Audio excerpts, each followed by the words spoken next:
చెప్తున్నారు. కానీ జగన్ వాహనాల వెంట, ఆయన కాన్వాయ్ వెంట పదుల సంఖ్యలో వాహనాలు, అదేవిధంగా వేల సంఖ్యలో కార్యకర్తలు. సో ఈ కార్యక్రమానికి సంబంధించి మరి ఆయన కాన్వాయ్లో ఉన్నటువంటి ఒక వాహనం ఢీకొని మరి ఒక వ్యక్తి చనిపోయాడు అనేది తెలుగుదేశం చేస్తున్న ఆరోపణ. అయితే ఆ వెహికల్కి మాకు సంబంధం లేదనేది వైఎస్ఆర్సీపీ ఆరోపణ. సో ఇకపోతే కొద్దిసేపటి క్రితం ముఖ్యమంత్రి చంద్రబాబు నాయుడు చాలా స్ట్రాంగ్గా మాట్లాడారు. నేరస్తులతో రాజకీయాలు చేయాల్సిన పరిస్థితి వచ్చింది. ఎవరైనా నేరాలకు ప్రోత్సహిస్తే వారిని అయితే ఉపేక్షించేది లేదు. అదేవిధంగా చంపండి నరకండి అని ఎవరైనా మాట్లాడతారా, ఇరుకు వీధుల్లో మీటింగులు పెట్టి ప్రజలను ఇబ్బంది పెడతారా, మేము ఎవరిని టార్గెట్ చేయటం లేదు, చట్టం తన పని తాను చేసుకుపోతుంది. బెట్టింగ్ బ్యాచ్ రౌడీలకు విగ్రహాలు పెడుతున్నారు. రౌడీజం చేసేవాళ్ళు చట్టాన్ని ఉల్లంఘించే వాళ్ళను హీరోలుగా చిత్రీకరించే ప్రయత్నం చేస్తున్నారు. గత ప్రభుత్వంలో జరిగిన అరాచకాలపై విచారణ చేయొద్దా, మేం ప్రజలకు సమాధానం చెప్తాం, కానీ వైసీపీ వాళ్ళను మాత్రం తాట తీస్తామన్నారు ముఖ్యమంత్రి చంద్రబాబు నాయుడు. చనిపోయిన ఏడాది తర్వాత పరామర్శలా, మీ వాహనం ఢీకొని చనిపోయిన వ్యక్తిని పట్టించుకోరా, పోలీసులు అనుమతి ఇవ్వకపోతే దౌర్జన్యం చేస్తారా, చట్టాన్ని ఉల్లంఘించే వారిని ఏమనాలి, ఎవరైనా సరే కఠినమైన చర్యలు తీసుకుంటామన్నారు ముఖ్యమంత్రి. అంటే కూటమి ప్రభుత్వం కొలువు తీరకముందు ఎన్నికల ఫలితాలు వచ్చిన తర్వాత మరి నాగమల్లేశ్వరరావు అనేటువంటి ఒక వ్యక్తి, వైఎస్ఆర్సీపీ కార్యకర్త, సత్తెనపల్లి నియోజకవర్గానికి చెందిన వ్యక్తి ఆత్మహత్య చేసుకున్నటువంటి ఘటనకు సంబంధించి సంవత్సరం తర్వాత ఆయనకు సంబంధించిన ఒక విగ్రహాన్ని మరి ఆ నియోజకవర్గంలో ప్రతిష్ఠించేటువంటి కార్యక్రమంలో భాగంగా జగన్మోహన్ రెడ్డి గారు సాక్షాత్ ముఖ్య అతిథిగా హాజరయ్యారు. ఆయన చేతుల మీదుగానే విగ్రహావిష్కరణలు చేశారు. అయితే ఇటు తెలుగుదేశం మాత్రం ఆయన చావుకి మాకు ఎలాంటి సంబంధం లేదు, ఆయన బెట్టింగులు వేశారు, జగన్మోహన్ రెడ్డి గారు గెలుస్తారు అని చెప్పేసి. సో దాదాపు 2 కోట్ల రూపాయల వరకు బెట్టింగుల్లో నష్టపోయారు. ఆ క్రమంలో భాగంగా ఆయన తండ్రి గారు వాళ్ళ బ్రదర్ ఇంటికి పంపించారు. సో వాళ్ళ బ్రదర్ ఆయన ఏదో అన్నారు అని చెప్పేసి అవమాన భారం తట్టుకోలేక ఆయన ఆత్మహత్య చేసుకున్నాడు. అప్పటి వరకు అసలు మా ప్రభుత్వమే ఇంకా అప్పుడు ఏర్పాటు అవ్వలేదు, పోలీసులు కూడా వారు వేసిన పోలీసులే ఉన్నారు అప్పటి వరకు. సో ఇది మా పోలీసులు అంటే మేమేదో వేసిన పోలీసులు అదేవిధంగా మమ్మల్ని ఉద్దేశించి మాట్లాడుతున్నారని చెప్పేసి కన్నా లక్ష్మీనారాయణ గారు కూడా నిన్న మన 99 డిబేట్లో చెప్పారు, మనతో మాట్లాడారు. అదేవిధంగా ఉదయం ప్రెస్ మీట్ కూడా పెట్టారు. సో మొత్తానికి బెట్టింగ్ బ్యాచ్ రౌడీలకు విగ్రహాలు పెడుతున్నారంటూ ముఖ్యమంత్రి కొద్దిసేపు క్రితం కొంచెం సంచలనమైనటువంటి వ్యాఖ్యలు చేశారు. ఎందుకు జగన్ పర్యటన రణరంగంగా, ఎందుకు ఆయన పర్యటనలే రణరంగంగా మారుతున్నాయి అనేటువంటి అంశాలు చర్చిద్దాం. ఇదే వాటి power debate, Jagan tour war. ఈ పవర్ డిబేట్లో మనతో పాల్గొనడం కోసం తమ్మిరెడ్డి శివశంకర్ గారు, జనసేన పార్టీ రాష్ట్ర నాయకులు, ఎంఎస్ఎంఈ కార్పొరేషన్ చైర్మన్ మనతో జూమ్కల్ అందుబాటులో ఉన్నారు. అదేవిధంగా ఎస్పీ సాహెబ్ గారు, తెలుగుదేశం పార్టీ రాష్ట్ర అధికార ప్రతినిధి మనతోటి జూమ్కల్ అందుబాటులో ఉన్నారు. అదేవిధంగా జూపూడి ప్రభాకర్ గారు, వైఎస్ఆర్ కాంగ్రెస్ పార్టీ సీనియర్ నాయకులు, మాజీ ఎమ్మెల్సీ, వారు కూడా జూమ్కల్ అందుబాటులో ఉన్నారు. రైట్, ముందుగా తమ్మిరెడ్డి శివశంకర్ గారితో మాట్లాడదాం. జనసేన పార్టీ రాష్ట్ర నాయకులు, అదేవిధంగా MSME corporation chairman. Tammireddy garu, good evening అండి. Good evening Brahmanaidu garu. చర్చలో పాల్గొంటున్నాం అందరికి 99 ప్రేక్షకులందరికీ కూడా శుభ సాయంత్రం. నాగమల్లేశ్వరరావు అనేటువంటి కార్యకర్త విగ్రహావిష్కరణకు జగన్మోహన్ రెడ్డి గారు వచ్చారు. అయితే ఆయన వచ్చినటువంటి ఆ టూర్లో మరి కాస్త కొన్ని ఉద్రిక్తమైనటువంటి పరిస్థితులు నెలకొన్నాయి. కొంతమంది గంగమ్మ తల్లి జాతర తోడుగా రపరప నరుకుతాం, ఇట్లా చాలా డైలాగులు మేము అధికారంలోకి వచ్చిన తర్వాత ఏదో చేస్తామని చెప్పేసి. అయితే ఇప్పుడు కొత్తగా ఈరోజు ఉదయం నుంచి కూడా వైసీపీ వీళ్ళు మా వాళ్ళు కాదు, తెలుగుదేశం పార్టీ సభ్యత్వం ఉన్నటువంటి వాళ్ళు ఇందులో కొంతమంది ఉన్నారు, వాళ్ళే కావాలని చెప్పేసి ఈ విధమైనటువంటి డైలాగులు వాళ్ళే చేస్తామన్నారు, వాళ్ళే ఈ విధమైన ఫ్లెక్సీలు ఫ్లకార్డులు వాళ్ళే కట్టారని చెప్తున్నారు. సో మరి ఎవరు ఆ విధంగా బెదిరింపులకి ఒక భయానక వాతావరణాన్ని సృష్టించే విధంగా మరి అక్కడ అల్లర్లు రేకెత్తించారు తమ్మిరెడ్డి గారు? బ్రహ్మనాయుడు గారు, నిన్నటి పర్యటనని మనము విశ్లేషిస్తే జనరల్ గా బాధ్యతగా రాజకీయ పార్టీ అధ్యక్షుడికి ఏదో ప్రజా సమస్యల మీద,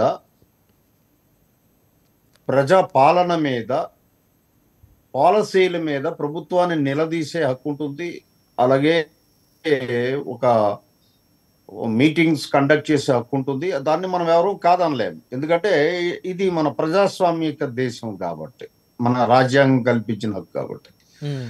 విచిత్రంగా ఏమిటి అని అంటే, వాళ్ళ కార్యకర్త ఎవరో ఆత్మహత్య చేసుకుని ఎప్పుడు చాలా కాల క్రితం చేసుకున్న వ్యక్తి తర్వాత ఆయనకి విగ్రహం పెట్టడం నాకైతే లాజిక్ ఏంటో నాకు అర్థం కావట్లేదు. అంటే నేనేమంటానంటే, జగన్మోహన్ రెడ్డి గారి వ్యక్తిత్వమే అదా, లేదు అంటే ఆయన పక్కతో పట్టిస్తున్నారా చుట్టూ ఉన్న నాయకులు? అసలు ఏ ఏ రకంగా బిహేవ్ చేయాలి, ప్రవర్తించాలి? బాధ్యత గల ప్రతిపక్ష పార్టీ నాయకుడు ఆయన, మాజీ ముఖ్యమంత్రి ఆయన. అవును. ఇక్కడ 2 రకాల ఇది ఉంది ఆయన ఎలివేషన్ ఆయన దగ్గర. ఉమ్, అలాంటప్పుడు ఆయన ఇప్పుడు ఈ ఈ గొడవలు సృష్టించే, అల్లర్లు సృష్టించే వాతావరణానికి దూరంగా ఉండాలి ఆయన. ఉమ్, ఇప్పుడు అనుకుందాము, నిన్న ఆ మీటింగ్ నుంచి ఏం సాధించారు? ఇప్పుడు అక్కడ ప్లే కార్డులు చూస్తే గంగారమ్మ పొట్టేళ్ళు లాగా తలనరుకుతాము అని అంటే అది అధ్యక్షుడు హోదాలో ఆయన అది నివారించాలి. అవును. తప్పు. మనం ప్రజాస్వామ్యయుతంగా ఉండాలి, ప్రజాస్వామ్యయుతంగానే పోరాడాలి. ప్రభుత్వం ఏదైనా తప్పులు చేస్తే శాంతియుతంగా ప్రజాస్వామ్యంగా నిలదీయాలని చెప్పవలసినది పోయి ఏ సంస్కృతిని ప్రమోట్ చేస్తున్నారు ఈ రాష్ట్రంలో అంటే నాకు 2 కనబడుతున్నాయి. ఓకే. అసహనం ఆయనలో కనబడుతుంది. ఎందుకంటే బాగా పవర్ ఎంజాయ్ చేసిన వ్యక్తి 5 సంవత్సరాలు అప్రజాస్వామికంగా నియంత్రిత వైఖరితో విపరీతంగా పవర్ ఎంజాయ్ చేసిన వ్యక్తి ఖాళీగా 1 ఇయర్ ఉండేసరికి చాలా విశ్వేసలు ఆడిపోతున్నట్టు నేను భావిస్తున్నాను. ఉమ్, ఇక రెండవది ఏమిటి అని అంటే ఈ రాష్ట్రంలో గాడిని పడుతుంది, ఉమ్, గాడిని పడుతుంది. ఆర్థిక వ్యవస్థ కానీ, పరిపాలనా వ్యవస్థ కానీ, పాలనా వ్యవస్థ కానీ అన్నీ ఒక గాడిలో పడ్డాయి. ఉమ్, ఇప్పుడు స్పీడ్ అందుకోబోతుంది అభివృద్ధి. ఉమ్, స్పీడ్ అందుకోబోతున్నటువంటి అభివృద్ధిని అల్లర్లు సృష్టించడం ద్వారా ఉమ్, మీరు ఎవరు ఇన్వెస్టర్స్ రావడానికి భయపడే వాతావరణం కలుగు చేస్తున్నారా? ఇదా మీ బాధ్యత? ఆంధ్రప్రదేశ్ అభివృద్ధి చెందడంలో మీ పాత్ర కూడా ఉండాలి కదా. ఖచ్చితంగా ఉండాలి కదా. ఆంధ్రప్రదేశ్ పెట్టుబడులకి స్వర్గధామం అనిపించే బాధ్యత మీ మీద లేదా? ఉమ్, ఎంతసేపు రాజకీయము నరుకుతాము, పొడుస్తాము, సంవత్సరంలో అసంతృప్తి వచ్చింది ప్రభుత్వం మీద అంటే బహుశా ఈయన ఈ మధ్యనే 2 సర్వేలు వచ్చినాయి. ఆ సర్వేల మీద ఆధారపడి భ్రమంలో బతుకుతున్నట్టున్నారు ఈ పార్టీ వాళ్ళు. దయచేసి ఇది కరెక్ట్ కాదు.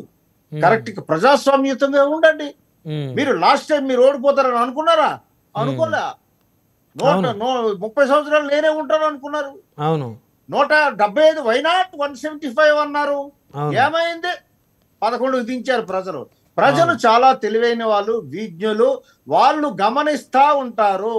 కాబట్టి ఇది మరిచిపోయి లక్ష్మణ రేఖ దాటి, ప్రజాస్వామిక రాజ్యాంగ లక్ష్మణ రేఖ దాటి ఏ ఒక్కరు ప్రవర్తించినా సరే భారీ మూల్యం చెల్లించుకోవాల్సి వస్తుంది. జగన్మోహన్ రెడ్డి గారు దయచేసి మీరు విజ్ఞతతో ఒక బాధ్యత గల ప్రతిపక్ష పార్టీ నాయకుడుగా, ఆంధ్రప్రదేశ్ మాజీ ముఖ్యమంత్రిగా మీ పార్టీని నడిపించడానికి మీరు ముందుకు వెళ్ళండి. మీ పార్టీలో కొన్ని అతివాదులు ఉన్నారు, వాళ్ళని కంట్రోల్ చేయండి. పార్టీ ఎలా నడపాలి అనేది వాళ్ళకి మీ కంట్రోల్లో పెట్టకపోతే మొత్తం మీరు చాలా ఇబ్బంది పాలవుతారని మాత్రం హితవు పలుకుతున్నాను ఈ డిబేట్ ద్వారా. బ్రహ్మనాయుడు గారు. రైట్, మళ్ళీ వస్తాం సార్ మీ దగ్గరికి. మొదటి జూపూడి ప్రభాకర్ గారు ఉన్నారు, వైఎస్ఆర్ కాంగ్రెస్ పార్టీ రాష్ట్ర నాయకులు, మాజీ MLC. Jupudi garu good evening అండి. Good evening. కనపడుతుందా? యా, వినపడుతుంది. నిన్న జగన్మోహన్ రెడ్డి గారి టూర్లో రప్ప రప్ప నరుకుతాం, 2029లో మరి పల్నాడు నుంచే రాజారెడ్డి రాజ్యాంగం మొదలవుతుంది. ఈ ఫ్లెక్సీలు అన్నీ కూడా మనం ఎలా అర్థం చేసుకోవాలి? అంటే వాళ్ళు అందరూ వైసీపీనైనా, లేకపోతే వైసీపీ ముసుగులో ఇంకెవరన్నా వచ్చారా? సో వస్తే మరి వాళ్ళని పకడ్బందీగా పట్టించడంలో వైసీపీ ఫెయిల్ అయిందా, పట్టుకోవడంలో ప్రభుత్వం ఫెయిల్ అయిందా? అంటే బ్రహ్మనాయుడు గారు, మీకు ప్యానెల్లో ఉన్నటువంటి శివశంకర్ గారికి, తర్వాత మిత్రుడు తెలుగుదేశం సోదరుడికి, ప్రేక్షకులు మొత్తాన్ని, నిన్న జరిగినటువంటి ఆ యాత్రని మీరు చూస్తుంటారు. చూసే ఈరోజు మనం ఈ డిబేట్లో మాట్లాడుకుంటూ ఉన్నాం కొన్ని అంశాలని. మీకు అక్కడ ఉన్నటువంటి ఆ కట్అవుట్ తోటి, ఆ ఫ్లెక్సీ పట్టుకొని, ఆ ప్లే కార్డు పట్టుకొని కనపడినటువంటి వ్యక్తి వైఎస్ఆర్ కాంగ్రెస్ పార్టీ వ్యక్తి కాదు. తెలుగుదేశం పార్టీలో సభ్యత్వం ఉండి, తెలుగుదేశం పార్టీ మెంబర్గా ఉండి, తెలుగుదేశం పార్టీ మీద ఆవేశంతో వైఎస్ఆర్ కాంగ్రెస్ పార్టీ మీటింగ్లోకి వచ్చి ఆ ఫ్లెక్సీ పెట్టుకొని నిలబడ్డట్టుగా మాకున్నటువంటి సమాచారం. ఆ తెలుగుదేశం పార్టీ మీద అసహనంతో, అసహనంతో, అసంతృప్తితోటి. ఓకే, అంటే అప్పుడు వైసీపీ సానుభూతిపరుడిగా మారిపోయాడు అతను. అంటే వైసీపీలోకి వచ్చి సభ్యత్వం తీసుకోవడానికి ఇంకా టైం ఉందేమో. Okay, now it is a transition period. ఇందాకదే జగన్మోహన్ రెడ్డి గారు కూడా చాలా స్పష్టంగా విలేకరులు అడిగితే ఆ ప్రశ్నకి సమాధానం కూడా చెప్పాడు. గంగమ్మ జాతరలో రఫా పొట్టేలు తల కోసినట్టుగా. అంటే ఆయన ఎవరు ఏంటని అడిగితే తెలుగుదేశం పార్టీ సభ్యత్వం ఉండి, మెంబర్షిప్ ఉండి, తెలుగుదేశం పార్టీకి ఆ పార్టీ చేస్తున్నటువంటి అడ్మినిస్ట్రేషన్ చూసి అసహనానికి, అసంతృప్తికి గురైనటువంటి వ్యక్తి జగన్మోహన్ రెడ్డి గారి యాత్రలో ఆ ప్లెకార్డ్ పట్టుకొని నిలబడ్డాడు. సో దీన్ని చెక్ చేసుకోవాల్సిందే వాళ్ళు. ఓకే, ఎందుకంటే వైఎస్ఆర్ కాంగ్రెస్ పార్టీ ఒక ధర్నా ఉన్నా, లేకపోతే ఆయన ఒక ఓదార్పు యాత్ర ఉన్నా, అనేకమైన మంది దానిలోకి వస్తూ ఉంటారు, రకరకాలుగా కనబడుతూ ఉంటారు. సో వీళ్ళందరినీ చెక్ చేసుకోవాల్సిన బాధ్యత మాది కాదు, మాకు అవసరం కూడా లేదు. పోలీసులు ఆ యాత్రకి ఎన్ని వెహికల్స్ కి పర్మిషన్ ఇచ్చారు సార్? పర్మిషన్ మీకు తెలుసు కదా, 3 వాహనాలు 100 మంది, అంతకన్నా ఎక్కువ రాకూడదు అన్నారు. కానీ ఒక 20 బ్యారికేడ్లు ఆ ఊర్లో పెట్టారు. కానీ గుంటూరు నుంచి స్టార్ట్ అయినటువంటి జన ప్రవాహం పల్లెలు కదిలిసినట్టుగా జగన్మోహన్ రెడ్డి గారి యాత్రని చూడటం కోసం రోడ్ల మీద బారులు తీరినటువంటి ప్రజలు కొన్ని వేల మంది ఉంటారు. అది ఒక ప్రజా ఉప్పెనలాగా, ప్రజా విప్లవం లాగా జరిగినటువంటి యాత్ర. నిన్న పోలీసులు ఎన్ని కండిషన్లు పెట్టుకున్నా ప్రజలు తిరుగుబాటు చేస్తే అవి ఆగవు మీ కండిషన్లు అనేది నిన్న ప్రజలు చూపించారు. అది వైఎస్ఆర్ కాంగ్రెస్ పార్టీ అభిమానులు మాత్రమే కాదు, ప్రభుత్వం మీద విసిగిపోయినటువంటి, ఈ ప్రభుత్వం ఇంకా పనికిరాదు, మోసపోయాం, ఈ ప్రభుత్వం మాటల ప్రభుత్వం కానీ చేతుల ప్రభుత్వం కాదు అని జగన్ తోటి చేతులు కలపడానికి వచ్చినటువంటి ప్రజలు 3 వాహనాలు 100 మంది జనం, విచిత్రమైనటువంటి జీవో కండిషన్. అసలు జగన్మోహన్ రెడ్డి గారి ఆయన కదిలితేనే జనం కదా, ఆయన కోసం ఆంక్షలు పెట్టడం ఏంటి? పెట్టారు, ఏమైంది? ప్రజలు ఏమని ప్రూవ్ చేశారు? వైఎస్ఆర్ కాంగ్రెస్ పార్టీ ఒక వెహికల్ కూడా ఒక విలేజ్కి పెట్టలేదు. అక్కడక్కడ పెట్టిన పోలీసులు వాటిని ఆపేసి 1000 మందికి నోటీసులు ఇచ్చారు నిన్న, హౌస్ అరెస్ట్లు. కానీ ఒక్కడో హౌస్ అరెస్ట్ లో లేడు. డొంకల్లో వచ్చిన వాళ్ళు, పొలాల నుంచి వచ్చిన వాళ్ళు, అడ్డ రోడ్ల నుంచి వచ్చిన వాళ్ళు, రహదారిని మీరు మూసేస్తే, ఒకళ్ళ మీద అనుకొని ప్రభుత్వం అనుకొని పోలీసులు ప్రభుత్వం రహదారిని మూసేస్తే మా దారులు మాకున్నాయని వాళ్ళు వచ్చినటువంటి జనం కనపడ్డారు. ఒకసారి వేయగలిగితే విజువల్స్ చేయండి. ఆ రోడ్లో డొంకలు పట్టుకొని వస్తున్నటువంటి ముసలి వాళ్ళు కానీ, లేడీస్ కానీ, మోటార్ సైకిల్ మీద వెళ్తున్న కుర్రవాళ్ళు కానీ, నడవలేనటువంటి ఒక వ్యక్తి 2 సపోర్ట్ తీసుకొని వైఎస్ఆర్ కాంగ్రెస్ పార్టీ జెండా ఆ స్టిక్ పెట్టుకొని రావటం, ఇవన్నీ చూడండి మీరు. ఇప్పుడు అదే ఆ కాన్వాయ్లో ఉన్నటువంటి ఒక వాహనం గుద్ది ఒక వ్యక్తి చనిపోయాడా? అదే పాపం ఆ చనిపోయిన వ్యక్తికి సంతాపం తెలియజేస్తున్నాను. ప్రభుత్వం కూడా ఐ థింక్ మన నిన్న వైఎస్ఆర్ కాంగ్రెస్ పార్టీ కూడా ఆ చనిపోయిన వ్యక్తికి పార్టీ నుంచి ఒక 10 లక్షల రూపాయలు కూడా ఇవ్వటం జరిగింది. పోలీస్ ఆఫీసరే చెప్పాడు, అది కాన్వాయ్లో ఉన్న వాహనం కాదు, ఇట్స్ ఎ ప్రైవేట్ వెహికల్. అంటే ఇక్కడ ఒక చిన్న టెక్నికల్ కన్ఫ్యూజన్ ఒకటి జూపూడి గారు, కాన్వాయ్లో ఉన్న వాహనం కాదు ప్రైవేట్ వాహనం అని ఎస్పీ గారు చెప్పినట్టున్నారు. అయితే కాన్వాయ్కి ఇచ్చిన పర్మిషన్ 3 వెహికల్సే, ఆ 3 కాకుండా ఆ వెనక వచ్చినటువంటి ఒక వాహనం తగిలింది ఆయనకి. ఎస్, కరెక్ట్ కదా? అంటే కాన్వాయ్ అంటే ఆ 3 వెహికల్లో ఒక వెహికల్ని కాన్వాయ్ అంటారు. అది జగన్ గారి పర్సనల్ కార్స్. అంటే అది కాన్వాయ్లో తగిలినటువంటి ప్రమాదం కాదు, అది కాన్వాయ్ పక్కన వస్తున్నటువంటి వెహికల్లో తగిలినటువంటిది. అంటే వాళ్ళు జగన్ గారి కోసం వస్తున్న వాళ్ళే కదా సార్? No doubt. ఏమైనా కేసు పెడతారా? జగన్ గారి కాన్వాయ్ వెహికల్ ప్రైవేట్ వెహికల్ వచ్చింది కాబట్టి, ప్రైవేట్ వ్యక్తి ఆ వెహికల్ ఒక వ్యక్తిని కొట్టింది కాబట్టి కేసు పెట్టాలనుకుంటున్నారా బ్రహ్మనాయుడు గారు మీరు? అంటే ఆ బాధ్యత వహించాలి అని అంటాను సార్ నేను. కేసు పెట్టాలా లేదా అనేది ముఖ్యమంత్రి గారు, ఆ జిల్లా ఎస్పీ గారు, మరి అది వాళ్ళు చూసుకునేటువంటి అంశం. అంటే దురదృష్టవశాత్తు జరిగింది, అది ప్రమాదం, కావాలని ఎవరు చేసింది కాదు, ప్రమాదం. ఆ ప్రమాదం జరిగినప్పుడు ఆయన ఇంటికి వెళ్ళి ఏమన్నా పరామర్శించే ఆలోచన జగన్మోహన్ రెడ్డి గారికి ఏమైనా ఉందా వారి కుటుంబ సభ్యులు? ఆల్రెడీ నిన్న జరుగుతుండగానే ఒక టీమ్ ఆఫ్ పీపుల్ వెళ్ళారు. ఆ టీమ్ ఆఫ్ పీపుల్ ఒక 10 లక్షల రూపాయలు కాంపన్సేషన్ వాళ్ళ కుటుంబానికి ఇవ్వటం జరిగింది. పార్టీ తరఫున మాట్లాడటం జరిగింది. తర్వాత మీరన్న ప్రశ్న జగన్మోహన్ రెడ్డి గారు కూడా తర్వాత వెళ్తారేమో, అది తర్వాత మాట్లాడాల్సిన సబ్జెక్ట్. ఇప్పుడు ఈ రోజు ఆ సబ్జెక్ట్ రాలేదు. ఓకే, ఒకవేళ వచ్చినా ఆశ్చర్యపడాల్సిన అవసరం లేదు. ఖచ్చితంగా దానిలో మొక్కవటం కూడా లేదు. జగన్మోహన్ రెడ్డి గారైనా లేకపోతే ఇంకో బాధ్యతాయుతమైన వ్యక్తులైనా ఖచ్చితంగా నిన్న వెళ్ళినట్టునే మళ్ళీ వెళ్ళి కూడా వస్తారు. ముఖ్యమంత్రి గారు ఇందాక ఒక మాట అన్నారు, బెట్టింగ్ బ్యాచ్ రౌడీలకు విగ్రహాలు పెడుతున్నారు అని. దాని మీద ఏంటి మీ కామెంట్ ఏంటి సార్? బెట్టింగ్ బ్యాచీలు అందరూ కూడా వాళ్ళ మినిస్ట్రీలోనే ఉన్నారు, ఒకసారి చూసుకోమనండి. మినిస్ట్రీలో ఉన్నటువంటి వాళ్ళు బెట్టింగ్ బ్యాచీలు చాలా మంది ఉన్నాయి, వాళ్ళు చెక్ చేసుకోమనండి. ఓకే, బెట్టింగ్లకి కొంతమంది అలవాటు పడి ఉంటే that is their private life. So we can't command or we can't control. Even if you want to say something, they may listen, may not be listen. So మొత్తానికి నిన్న పర్యటనలో జగన్మోహన్ రెడ్డి గారిది కానీ వైసీపీ శ్రేణులు కానీ ఎక్కడ పొరపాటు చేయలేదు, వారిది ఏం తప్పు లేదంటారు. అసలు ఒక్క ఇంచు కూడా వైఎస్ఆర్ కాంగ్రెస్ పార్టీ కార్యకర్తల నుంచి కానీ వాళ్ళ మీద పెట్టినటువంటి నిర్బంధం, వాళ్ళ మీద పెట్టినటువంటి నిరంకుశమైనటువంటి ఆలోచన విధానం ఏంటంటే ప్రకాశం, నెల్లూరు, గుంటూరు, కృష్ణ, పల్నాడు, కృష్ణ, ఇన్క్లూడింగ్ ఎస్పీలతో సహా అందరూ పోయి అక్కడ దిగారండి పోలీసులు, ఇన్క్లూడింగ్ బెటాలియన్స్.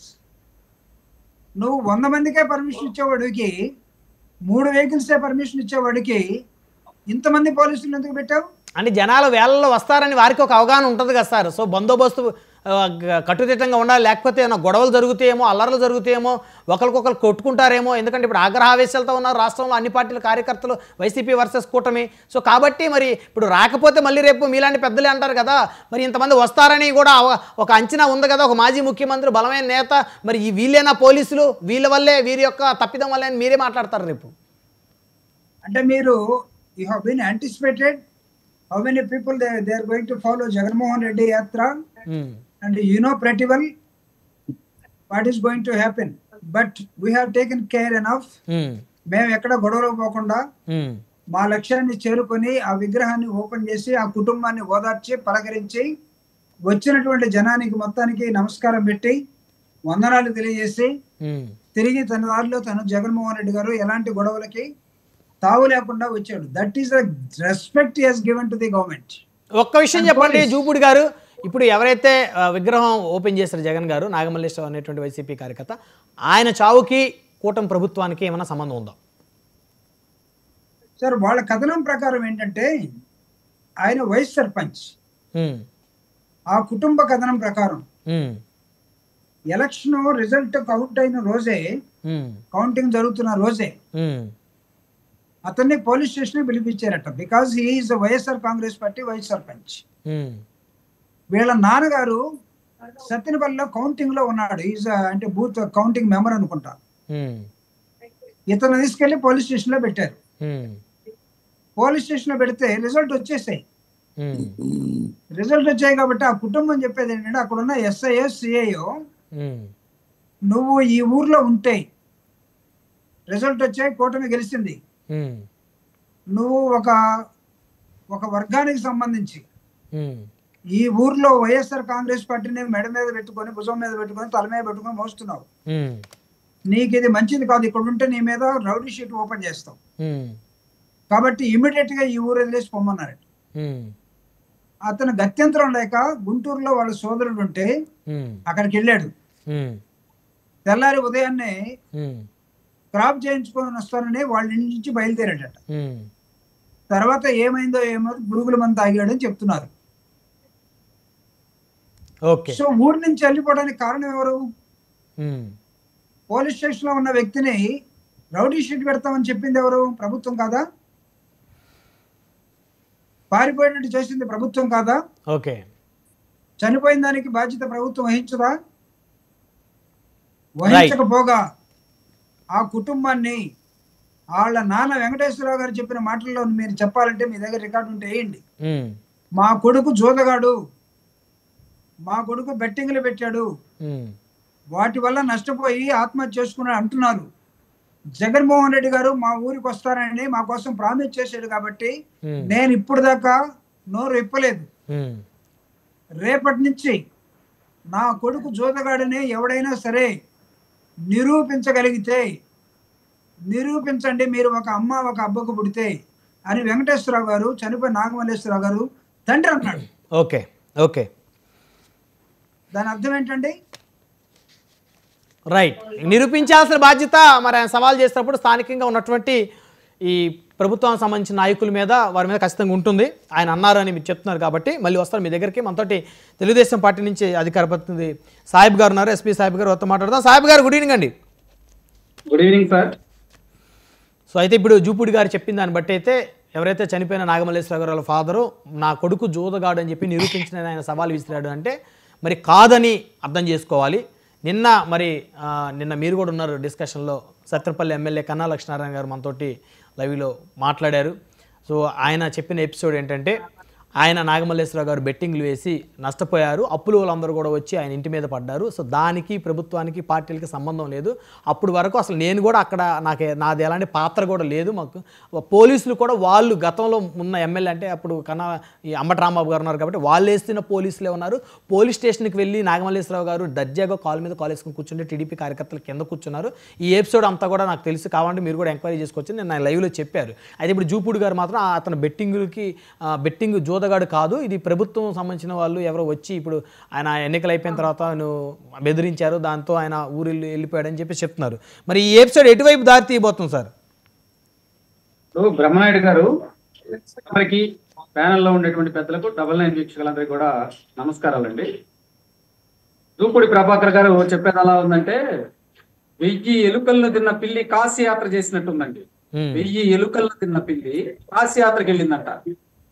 వాస్తవంగా సత్తెనపల్లిలో ఎవరిని అడిగినా చెబుతారు ఈ నాగమల్లేశ్వరరావు అనేటువంటి వ్యక్తి గురించి. వాస్తవంగా ఇతను ఏంటంటే ఎలక్షన్ ముందులండి వై నాట్ 175, అదే విధంగా కొన్ని సర్వేలు, ఆరామస్థానం సర్వే, దాంతో పాటు నమ్మకంగా వీళ్ళందరూ కూడా ఇష్యూ జరిగినప్పుడు ఆ గడియార స్తంభం సెంటర్ లో కూర్చొని పందాలు కాశాడు ఇతను. పైపెచ్చు పొలాలు కూడా కాశారు. ఇక్కడ ఎక్కడొచ్చిందంటే ఎప్పుడైతే ఎలక్షన్ల ఫలితాలు 4వ తారీఖు తెలిసినాయో ఆ రోజు ఈ బెట్టింగ్ కాసిన వాళ్ళందరూ కూడా ఏమయ్యా డబ్బులు ఏమైనాయి అని అన్నారు. ఈ డబ్బులు ఏమైనాయి అన్నప్పుడు ఇతను వెళ్ళిపోయి వాళ్ళ తండ్రి దగ్గరికి వెళ్ళిపోయి నాకు ఇస్తానన్నటువంటి ఆస్తులు ఏంటి అని అంటే, అరే అదేంద్ర ఆస్తులు పంచలేదు కదా, నీ బ్రదర్ ఉండారు నువ్వు ఉండారు ఇద్దరు కదా అని అన్నప్పుడు వాళ్ళకి వాగ్వివాదం జరిగింది. జరిగినప్పుడు ఇతను అలిగి అక్కడి నుంచి పోలీస్ స్టేషన్ లో ఉన్నటువంటి ఎస్ఐ గురించో సిఐ గురించో చెబుతున్నారండి. అది కాదు జరిగింది. అక్కడ కొట్టుకునేటువంటి సిచ్యువేషన్ వచ్చినప్పుడు అక్కడి నుంచి అలిగి వెళ్ళిపోయాడు. అతను వెళ్ళిపోయి గుంటూరు వచ్చాడు. గుంటూరు వచ్చి 4వ తారీఖు 5వ తారీఖు మధ్య వన్డే, ఈ వన్డేలో అతను ఈ పురుగు మందు అండి, అదే ఈ కలుపు మందు అంటారు, ఆ కలుపు మందు తాగాడు. 9వ తారీఖు చనిపోయాడు. ఎక్కడైనా కానీ సిచ్యువేషన్ చూసుకుంటే ఎలక్షన్ ముందర ఉన్న పోలీసు వారందరూ కూడా వైకాపా వారు పెట్టిన వాళ్ళే, వాళ్ళకి సానుభూతి పరులే ఉన్నారు. పైపెచ్చు ఒకే రోజులో ఏ స్టేషన్ లో కూడా రౌడీ షీట్ ఓపెన్ చేయరండి. జగన్మోహన్ రెడ్డి గారు అతని మీద రౌడీ షీట్ ఓపెన్ చేశారని చెబుతూ అతని మీద పలు కేసులు ఉన్నాయని చెబుతున్నారు. వాస్తవంగా జరిగినటువంటి అంశం ఏంటంటే 2 కోట్ల రూపాయలు బెట్టింగ్ కాశాడు. ఈ బెట్టింగ్ల వల్ల వాళ్ళ యొక్క ఆ వ్యవహారం తట్టుకోలేక గుంటూరు వచ్చి వాళ్ళ బ్రదర్ దగ్గర తలదాచుకుంటానికి వచ్చారు. వాళ్ళ బ్రదర్ కూడా నాకేం సంబంధం లేదన్నప్పుడు ఇతను గడ్డి మందు తాగి ఆసుపత్రిలో చేరి 9వ తారీఖు చనిపోయాడు. ఇది జరిగింది. వాస్తవంగా ఇతను మంచివాడై ఉంటే జగన్మోహన్ రెడ్డి గారు ఆ రోజు స్పందించాలి. చనిపోయిన తర్వాత ఏంటంటే అతను వెళ్ళాలి. ఎందుకంటే మేము 12వ తారీఖు ప్రమాణ స్వీకారం చేశాం. అప్పుడంతా గవర్నమెంట్ ఇక్కడ ఉన్నటువంటి ఎలక్షన్ కమిషన్ వాళ్ళ ఆధీనంలో ఉంది. నువ్వు వెళ్ళి పరామర్శించవచ్చు కదా. పన్నీర్ తర్వాత పాదయాత్ర అంటూ వెళ్తా జగన్మోహన్ రెడ్డి గారు హ్యుమానిటీ గురించి చెబుతానండి. నేను నిన్న పాదయాత్ర చేసేటప్పుడు కూడా 3 క్యాన్వాన్లతో పాటు AP 26 CE 0001 ఆ వెహికల్ వీళ్ళదే. మీరు ఇందాక స్క్రీన్ మీద చూపించారు, జట్టా పట్టాలు వేసుకొని జగన్మోహన్ రెడ్డి గారి చేతిలో చేసి ఉన్నాడు అతను.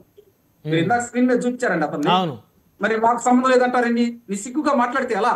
ప్రజలందరూ గమనిస్తూ ఉన్నారు, ప్రజలు చూస్తూ ఉన్నారు. ఆ వాహనం వాళ్ళ నాయకుడిది. ఆ వాహనం సైరన్ కూడా ఉందండి. ఆ వాహనానికి సైరన్ వేసుకుంటూ వెళ్తున్నారు. కేవిని అవినాష్ అనేటువంటి వ్యక్తి, సన్నిహితంగా ఉండేటువంటి వ్యక్తి, విజయవాడలో ఉంది ఆ వెహికల్.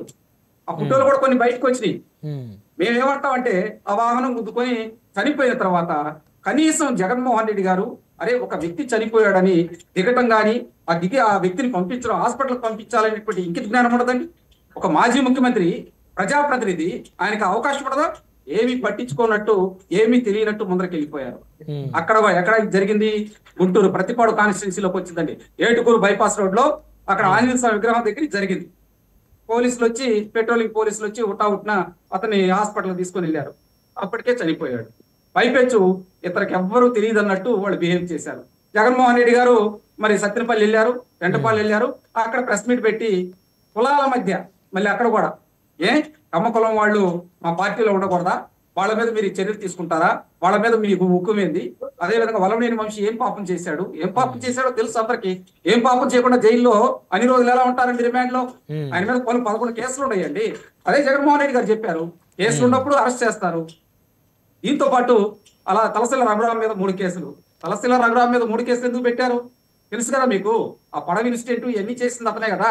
దీంతో పాటు మరి కోసాని మురళీకృష్ణ అసలు ఏం చేయలేదంట.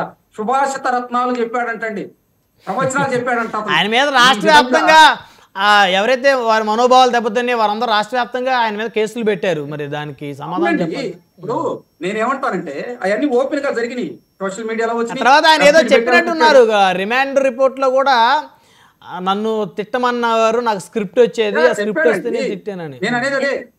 ఇప్పుడు బ్రహ్మనాయుడు గారు ఒక అబద్ధాన్ని ఈజీగా తీసుకెళ్లడంలో వైకాపా నాయకులు అధివేశించాయి. దూపుడి ప్రభాకర్ గారు అబద్ధాలు ఆడటం నాకు గతంలో తెలియదు.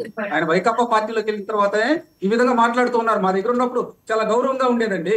ఆయన అక్కడికి వెళ్ళిపోయిన తర్వాత వాళ్ళ మోస్తరులోనే మాట్లాడుతున్నారు. ఇందాక జూపుడి గారు వాస్తవాలే చెప్పారు. ఆ కాన్వాయ్ లో ఉన్నటువంటి ఒక వెహికల్ తగిలిందంటే జగన్ గారి కోసం వచ్చిన కాన్వాయ్ కదంటే అవుననే చెప్పారు, కానీ తప్పించుకోలేదు. బ్రహ్మనాయుడు గారు అక్కడ జరిగింది, ఎస్పీ గారు క్లియర్ గా ఇచ్చారు. ఎస్పీ గారు ప్రెస్ మీట్ పెట్టారు. ఇది మేము మూడు వెహికల్స్ అనుమతి ఇచ్చాము, కానీ ఈ వెహికల్ ముందులంది ఇది వైకాపా పార్టీ నాయకుడిదేను అని చెప్పి ఆయన క్లియర్ గా మెన్షన్ చేశాడు. కానీ ఇది ప్రైవేట్ వెహికల్ అని కూడా చెప్పారు. కాన్వాయ్ కి 3 వెహికల్స్ ఇస్తే ఇది ప్రైవేట్ వెహికల్ ముందు వెళ్తుంది, సైన్లు కొట్టుకుంటూ వెళ్తున్నారని క్లియర్ గా చెప్పారు. ఇవన్నీ అయిపోయిన తర్వాత అరే ఏమీ తెలియనట్టు మాట్లాడితే ఎలా అండి? మనం ప్రజాస్వామ్యంలో ఉంటాం.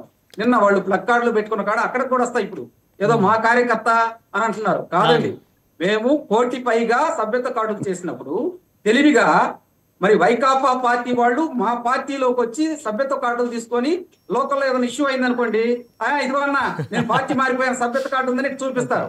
ఇదేదో కాదు ఇప్పుడు అందరూ దీన్నే కొనసాగిస్తారని చూసుకోండి. అంటే ఏమండి బ్రహ్మనాయుడు గారు, తెలుగుదేశం పార్టీ సభ్యత్వ కార్డు అనేది వాళ్ళకి ఒక రక్షణ కవచం లాగా ఉందండి. ఇప్పుడు గ్రామీణ ప్రాంతాల్లో ఏదైనా అటాక్ అన్నా నేను పార్టీ మారిపోయానే, నా కార్డు ఉంది అరే అని అంటున్నారు. కానీ ఇక్కడ తెలుగుదేశం పార్టీ ముసుగులో వైకాపా పార్టీకి సపోర్ట్ చేస్తూ ఆ ప్లగ్ కార్డులు షేక్ బుజ్జి అనేటువంటి ఒక కుర్రాడు, తర్వాత ఈ రవితేజను ఆల్రెడీ పోలీసులు అరెస్ట్ చేశారు. అతను కూడా అరెస్ట్ చేసినప్పుడు లేదండి నేను వైకాపా పార్టీ సానుభూతి పరుడు నేను, కానీ నాకు ప్రాబ్లమేటిక్ ఉండటం వల్ల నేను సభ్యత్వ కార్డు తీసుకున్నాను. మా నాన్న కూడా ఎలక్షన్ మొదల అక్కడ ఉన్నటువంటి లోకల్ ఎమ్మెల్యే దగ్గరికి వెళ్ళాడు. మా నాన్న కూడా ఎందుకు రా నీకు వచ్చిన తంట, నేను వెళ్ళాను కదా, నువ్వు కూడా రా, నీ మీద అటాక్ చేయరాని అన్నాడు. అంటే ఇక్కడ గమనించాల్సింది, రవితేజ ఉన్న పార్టీ నాయకుడుగా అతను ఏదో అసహనంతో ఉన్నాడంటే అతను ఏమన్నా పదవి రాలేదా? ఇవన్నీ కట్టుకథలండి. ప్రభుత్వం మీద అసంతృప్తితో ఉన్నాడు, వీళ్ళ పాలన నచ్చలేదు, జగన్ గారు వస్తే బాగుంటుందని ఆయన పాలన వైపు ఆకర్షితుడయ్యాడు, కానీ ఇంకా మా పార్టీలో సభ్యత్వం తీసుకోలేదు, ఇంకా అఫీషియల్ గా జాయినింగ్ అవ్వలేదని చెప్పారు జూపుడి గారు. కాదండి, ఇప్పుడు ఆ పార్టీలో ఆకర్షితులవుతానికి అక్కడ ఏమన్నా వ్యవహారం ఉందా ఏంటి? అసలు స్వతహాగే రవితేజ్ అనేవాడు వైకాపా పార్టీ కార్యకర్త. అతను నైజం నేను తెలిసింది. నేను ఇంకోటి కూడా చదువుతున్నా, రవితేజ్ గురించి ఇంకోటి చదువుతున్నానండి. ఎక్కడైనా కానీ ఇటువంటి ర్యాలీల్లో పక్క పార్టీ వాడు కానీ వస్తే వాడిని కొట్టి చంపేస్తారండి. మీరు గమనించారో లేదు, వాడిని అటాక్ చేస్తారు. ఇక్కడ వైకాపా పార్టీ నేత వాహనం మీద పక్కన ఏలాడుతున్నాడంటే ఎస్ వాళ్ళ కార్యకర్త కాబట్టి అక్కడ ఏలాడుతున్నాడు. మేము ఇప్పుడు సభలో సమావేశాలు పెట్టారనుకోండి, మా కార్యకర్త కాకుండా ఎవడన్నా ఫ్లగ్ కార్డు పట్టుకొని వచ్చాడంటే వాడిని మేము ఊరుకోం, యాక్సెప్ట్ చేయం. నువ్వు మా పార్టీగా వెళ్ళిపోరా అంటాం. కాబట్టి ఇక్కడ క్లియర్ కట్ గా అర్థమవుతుంది. రెండో అంశం, రెండో అంశం, ఉమ్, జగన్మోహన్ రెడ్డి గారి యొక్క మనస్తత్వం ఎలా ఉండిద్దంటే, ఉమ్, ఆ రఫ్ఫాడిస్తాము, తలకాయలు నరికేస్తాము, గంగమ్మ జాతరలో ఉన్నప్పుడు సమర్థిస్తూ మాట్లాడారండి, సమర్థిస్తూ మాట్లాడారు. కానీ ఇక్కడ వాక్ స్వాతంత్రం అనేటువంటి పెద్ద పెద్ద మాటలు కూడా మాట్లాడారు. వాక్ స్వాతంత్రం 19(1)A ఎవరైనా ఏమైనా కానీ మాట్లాడొచ్చు. కానీ అదే వాక్ స్వాతంత్రం 91(2)A ఎవరైతే ఇన్సైట్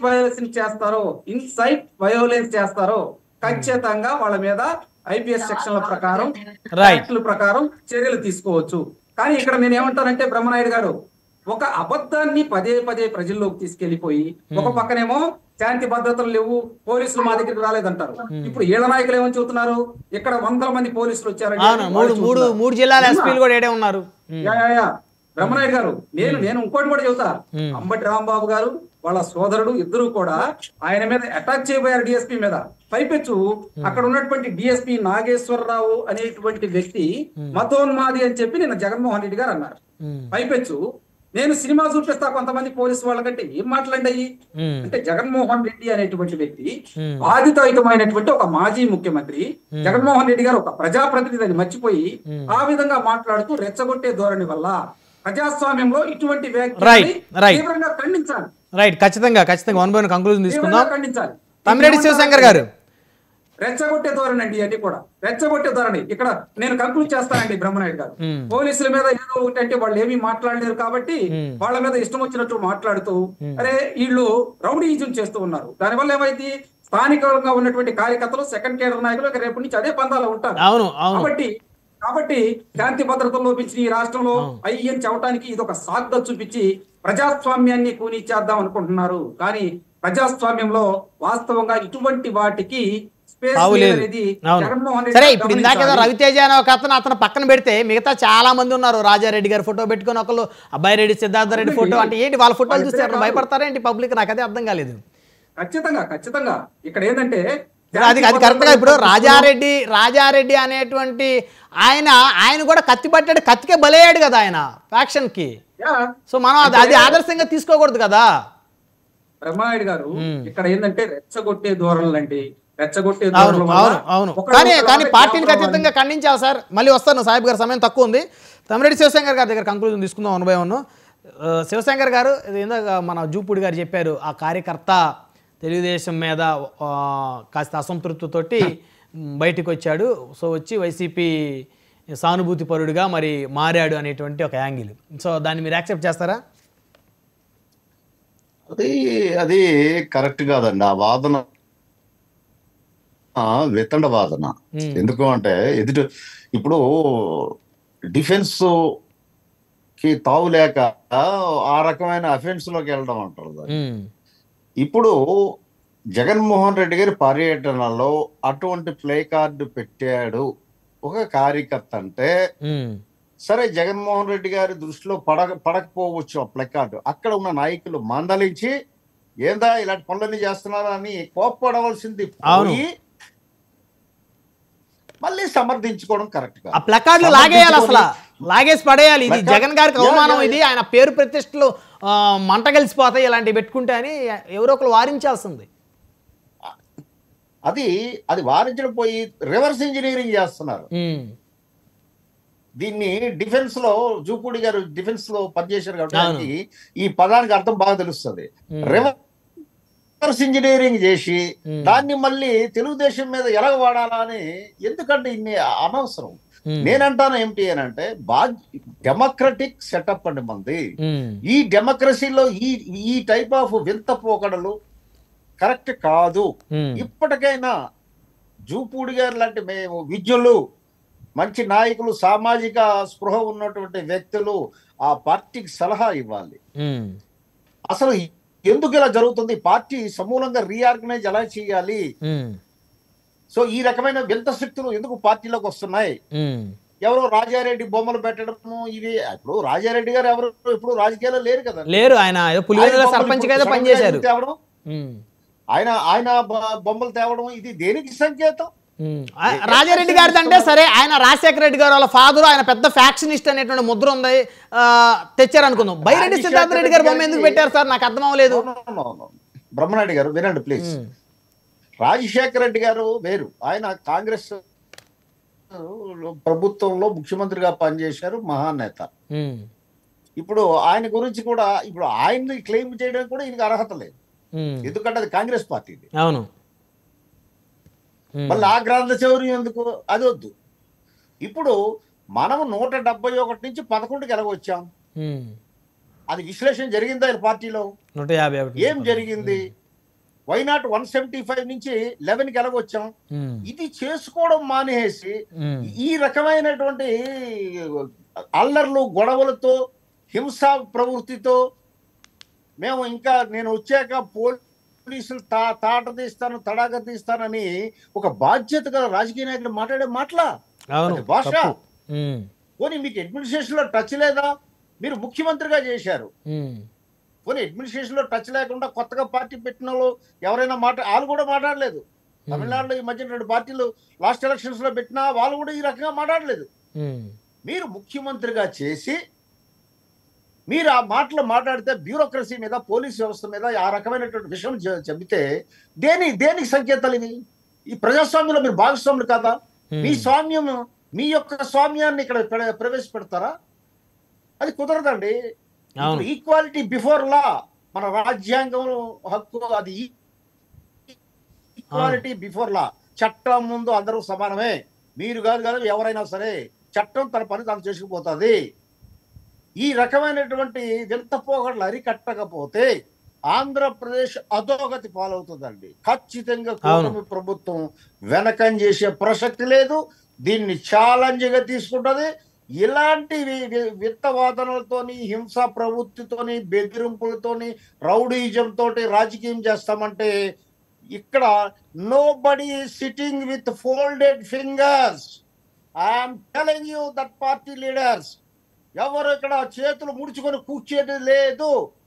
కూటమి ప్రభుత్వం స్టబర్న్ గా అణచివేస్తుందని మీ ద్వారా తెలియజేస్తున్నాను బ్రహ్మనాయుడు గారు. జూపుడి గారు,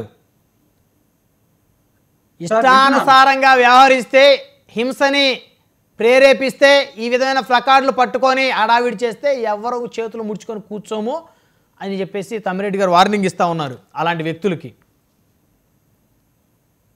దట్ ఈస్ అంటే పెద్దలు శివశంకర్ గారు లాంటి పెద్దలు జనరల్గా ఇలా మాట్లాడతారని నేనైతే అనుకోవట్లేదు.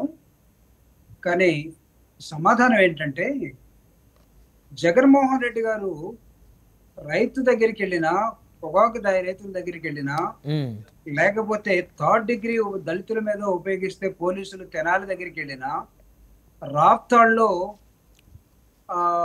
అక్కడికి వెళ్ళినా, కర్నూలు వెళ్ళినా, తిరుపతి వెళ్ళినా ఎక్కడ కూడా అవాంఛనీయ సంఘటనలు జగన్మోహన్ రెడ్డి గారి దగ్గర ఎక్కడ జరగలేదు. మీరు ప్రభుత్వం కావాలని రెచ్చగొట్టే విధంగా కొన్ని వేల మంది వచ్చే జనం దగ్గర మీరు 3 కార్లలో రావాలి, 100 మందితో రావాలని పెట్టిన ఆంక్షలు ఏవైతే ఉన్నాయో వీటిని మేము కూడా ఎక్కడ అతిక్రమించి తలుసుకోలేదు అసలు. సరే, గవర్నమెంట్ ఏదో పర్మిషన్ ఇచ్చింది, దాని ప్రకారం పోదాం అనుకున్నాం.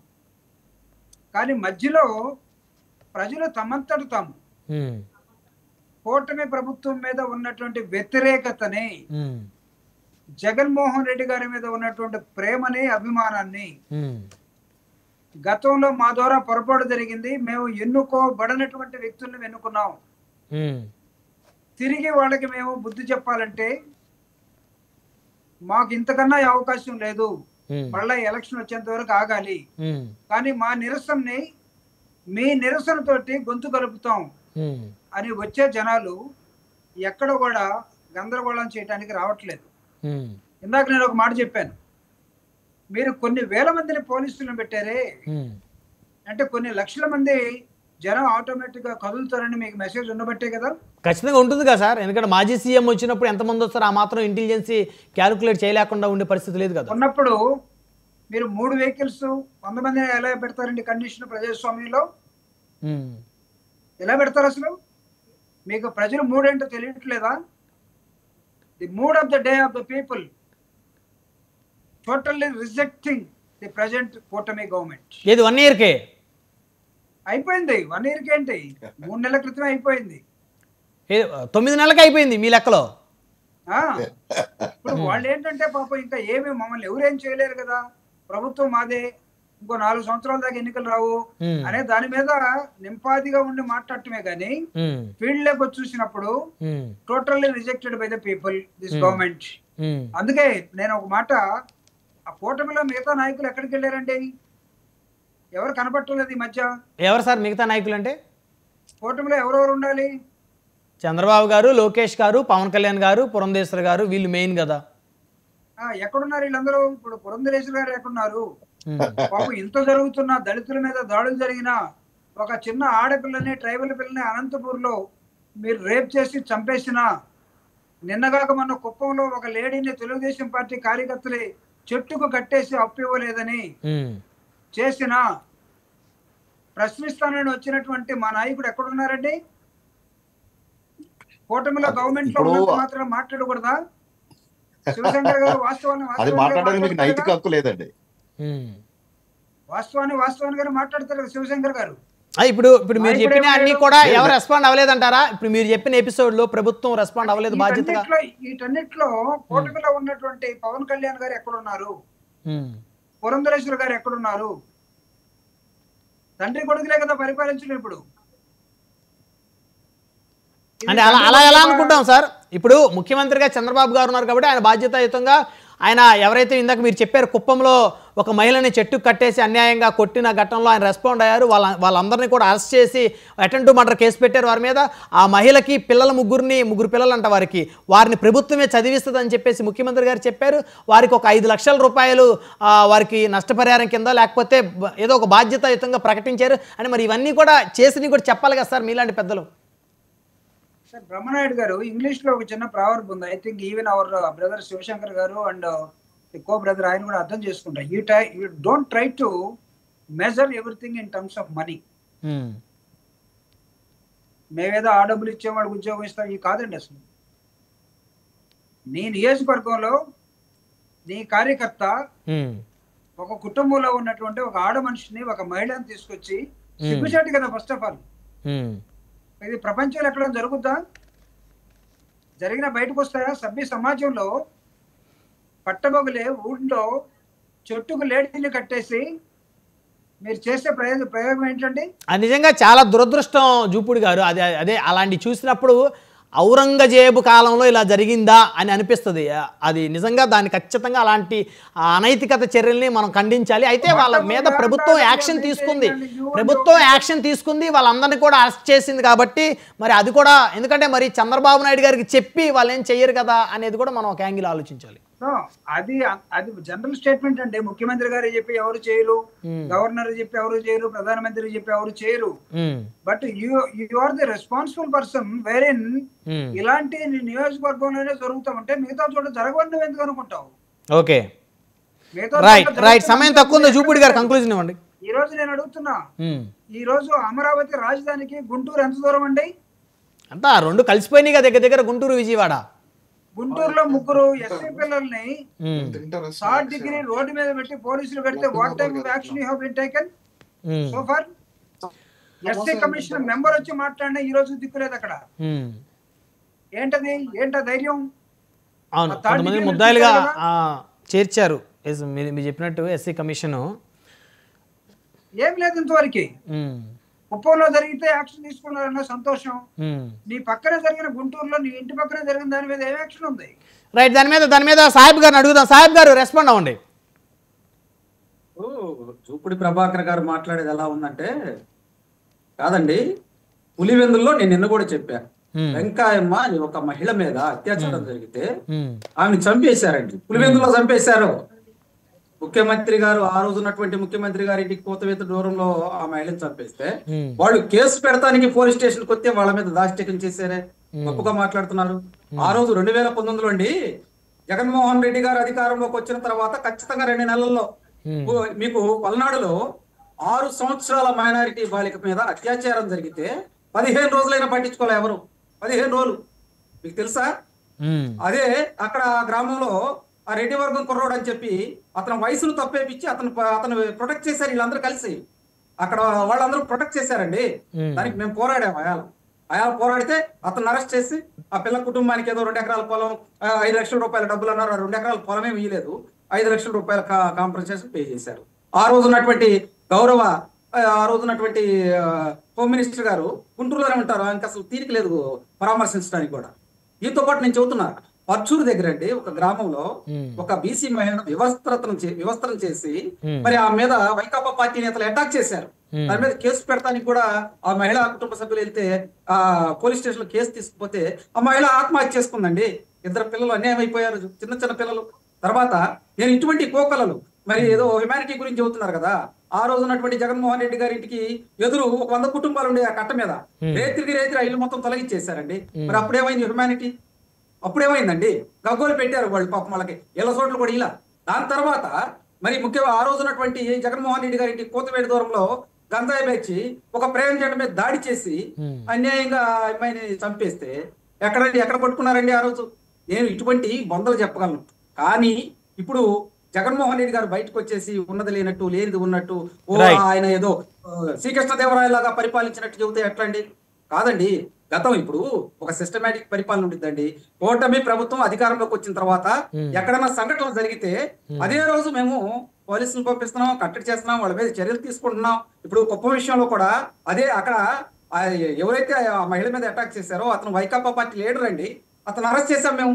ఆ మహిళ మీద అటాక్ చేసిన వాళ్ళు టీడీపీ వాళ్ళ వైసీపీ వాళ్ళ? వైసీపీ నాయకుడు అండి. మీరేం వైసీపీ అంటున్నారు, వాళ్ళేమో టీడీపీ అంటున్నారు. లేదండి, మేము ఆధారాలు కూడా ఇచ్చాం, అతను అప్పుడే అరెస్ట్ చేసాం. ఇక్కడ ఇంకోటి నేనేమంటానంటే, ఇటువంటి సంఘటనలు జరిగినప్పుడు అసలు పార్టీలకి ఎగ్జాక్ట్లీ ఇది వ్యాలిడ్ పాయింట్. ఇలాంటి జరిగినప్పుడు ఇప్పుడు నేరస్తులకి కులం ఉండకూడదు, నేరస్తులకి పార్టీ కూడా చూడకూడదండి. ఉండదు. నేరస్తులు మనం నేరస్తులుగానే పరిగణించాలి. ఖచ్చితంగా ఇటువంటి చర్యలు తీసుకున్నప్పుడు ఇమీడియట్ గా మేము చర్యలు తీసుకున్నాం. ఇదే మరి అమరావతి ప్రాంతంలో ఒక రెడ్డి వర్గానికి కుర్రోడు దళితుల మీద ఈ పాస్ పోసాడండి. పాస్ పోసి నానా యాగి చేసి వాళ్ళ మీద అటాక్ జరిగితే మరి వైకాపా పార్టీలో ఉన్నటువంటి దళిత మీద వాళ్ళు ఎవరు మాట్లాడలేదే? అంటే అప్పుడు న్యాయాలు చట్టాలు గుర్తుకు రావా? కాదండి. మీరు అధికారంలో ఉన్నప్పుడు న్యాయాలు చట్టాలన్నీ గాలికి వదిలేసేసి ఏమండి శిరోమండనం కేసు అండి, ఒక దళిత కుర్రోడికి శిరోమండనం చేస్తే వైకాపా పార్టీలో మాట్లాడిన వాళ్ళు లేరు. అరే విశాఖపట్నంలో ఒక దళిత డాక్టర్ అండి, ఆయన్ని అటాక్ చేసే సుధాకర్ ఆయన మీద ఇష్యూ చేసినప్పుడు ఎవరన్నా ఒకళ్ళు వచ్చి మాట్లాడారా? జగన్మోహన్ రెడ్డి గారు ఇది తప్పు, ప్రజాస్వామ్యంలో ఇట్లా చేయటం తగదు ఇక్కడ మాట్లాడలేదే. నేనేమంటానంటే ఇటు కాదండి, నేను వేల మంది మీద అక్రమ కేసులు పెట్టి 41A నోటీసులు లేకుండా పోలీస్ స్టేషన్లకు పిలిచి ఇక్కడ ఒకటండి ఫైనల్ గా సాహెబ్ గారు, తప్పు జరిగినప్పుడు ఎక్కడైనా ఒక నేరం జరిగినప్పుడు నేరస్తుల్ని మనం నేరస్తుడిగా చూసేటువంటి స్వభావాన్ని ప్రజలందరూ అలవాటు చేసుకున్న రోజే ఈ వ్యవస్థల్లో కాస్త మార్పు వచ్చింది. ఏదైనా ఒక తప్పు ఇప్పుడు ప్రతి ఒక్కళ్ళకి దాదాపు 18 సంవత్సరాలు నిండిన వాళ్ళందరికీ కూడా 90% అందరికీ ఓటు హక్కులు ఉన్నాయి, 99% ఉన్నాయి. సో వాళ్ళు ఏదో ఒక పార్టీకి ఓటు వేస్తుంది, ఏదో ఒక పార్టీకి సానుభూతి పరుడుగా ఉంటారు. సో ఒక నేరం చేశాడు అందులో అంటే ఆ పార్టీ ఏ పార్టీ అనేది ఆ గ్రామంలో తెలుసుకొని పలానా పార్టీ కూడా అని చెప్పేసి వాళ్ళని ఏదో లీడర్లుగా మనం ఎస్టాబ్లిష్ చేసేటువంటి ఆ డిస్కషన్ కూడా ఏదైతే ఉందో అది భవిష్యత్తులో ఈ రాష్ట్రానికే ప్రమాదకరంగా మారబోతుంది. ఖచ్చితంగా నేనేమంటానంటే బ్రహ్మనాయుడు గారు, ఇప్పుడు కూటమి ప్రభుత్వం వచ్చిన తర్వాత 2-3 సంఘటనలు జరిగినాయి, వాటి మీద చర్యలు తీసుకున్నాం, వాళ్ళని అరెస్టులు చేయడం జరిగింది. నేనేమంటానంటే వైకాపా పార్టీ అధికారంలో ఉన్నప్పుడు అరే మీరే ప్రొటెక్ట్ చేశారు కదండి, వేల మందిని మీరే రక్షించారు కదా, ఆ ఉన్నవాళ్ళు మొత్తం దాడులు దౌర్జన్యాలు చేసేసారు కదండి. నేనేమంటానంటే ఏదైనా ఉన్నప్పుడు ఈ పార్టీలకు ఆపాదించడం తగదు. ఖచ్చితంగా వాళ్ళ మీద శిక్షలు పడాలి, ఖచ్చితంగా చట్టపరమైనటువంటి చర్యలు తీసుకోవాలి. పార్టీ ముసుగుల్లో తప్పించుకోవాలంటే ఇది కరెక్ట్ పద్ధతి కాదు. ధన్యవాదాలండి. చర్చలో పాల్గొన్నందుకు తమ్మిరెడ్డి శివశంకర్ గారు, ఎస్పీ సాహెబ్ గారు, జూపూడి ప్రభాకర్ గారు అందరికీ పేరు పెట్టిన ధన్యవాదాలు. ఎక్కడైనా ఒక నేరం జరిగినప్పుడు అక్కడ నేరం చేసిన వాళ్ళని మనం నేరస్తులుగానే చూడాలి. ఆ నేరస్తుడికి కులాన్ని చూసినా, మతాన్ని చూసినా, రాజకీయ పార్టీ చూసినా అది ఖచ్చితంగా బాధితులకి న్యాయం జరిగే పరిస్థితి ఉండదు. ఎందుకంటే ఆ నేరస్తుడు కులం చుట్టూనో అతను ఏ రాజకీయ పార్టీ సానుభూతిపరుడుగా ఉన్నాడో ఆ రాజకీయం చుట్టూనో వ్యవహారం అంతా తిరుగుతూ ఉంటుంది. కాబట్టి ఖచ్చితంగా మనం నేరస్తులుగా పరిగణించేప్పుడు మాత్రమే సమాజంలో కాస్త మార్పు అనేది వస్తుంది, నేరాలు అనేది తగ్గడానికి అవకాశం అయితే ఉంటుంది. మరి ఇది వాళ్ళ పవర్ డిబేట్. చూస్తూనే ఉండండి, కీప్ వాచింగ్ 99 TV.